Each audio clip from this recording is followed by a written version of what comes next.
Finally, tonight we are very honored to have with us a member of the Foreign Affairs Committee of the Romanian Senate, Senator Romeo Florin Nicoara.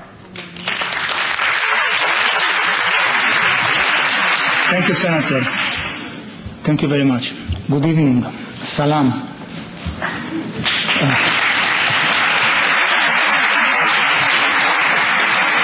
Mrs. President Rajavi, Your Excellencies, the mayors, dear friends, I'm coming from a country that also had a dictatorship until the early 90s.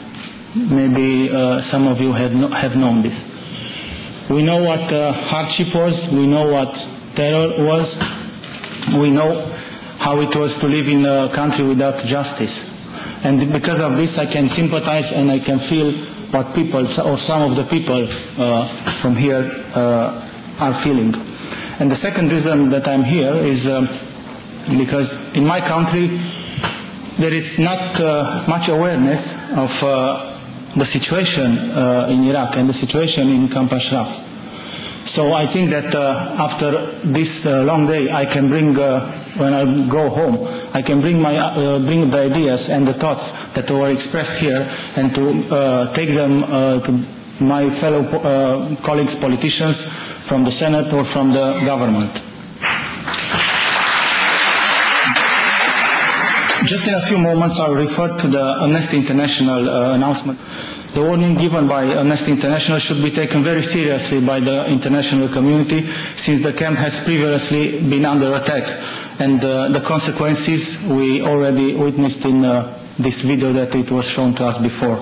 While the United Nations High Commissioner for Refugees announced in a statement in September 2011 that it had received a high number of requests from the camp residents and was putting in place a process to determine them on an individual basis.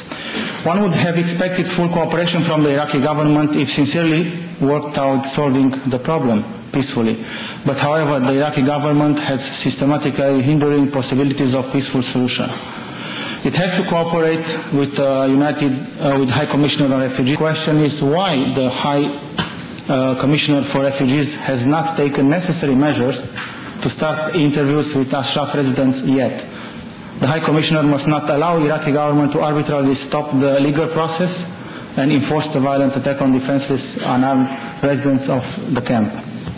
We urge United Nations and the UN Security Council to compel with Iraqi government to revoke the deadline for closing the camp, and as it was said before, to undertake protection of the camp residents by blue helmets until the High Commissioner on Refugees accomplishes its tasks and resettles the camp residents in the third countries. A UN flag on the camp provides the necessary political protection for the camp.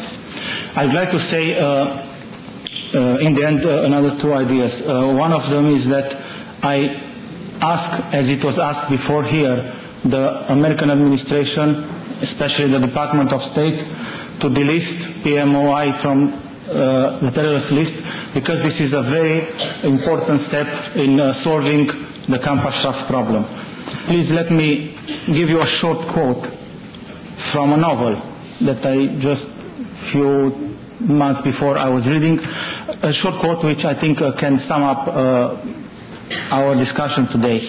And I quote, "Sometimes it's more important how you spend your time rather than how much time do you have to spend." So that's why it's important that we are doing what we are doing now, because in fact we don't have too much time. Thank you very much for your attention. Senator, thank you very much. I thank you all for being with us today.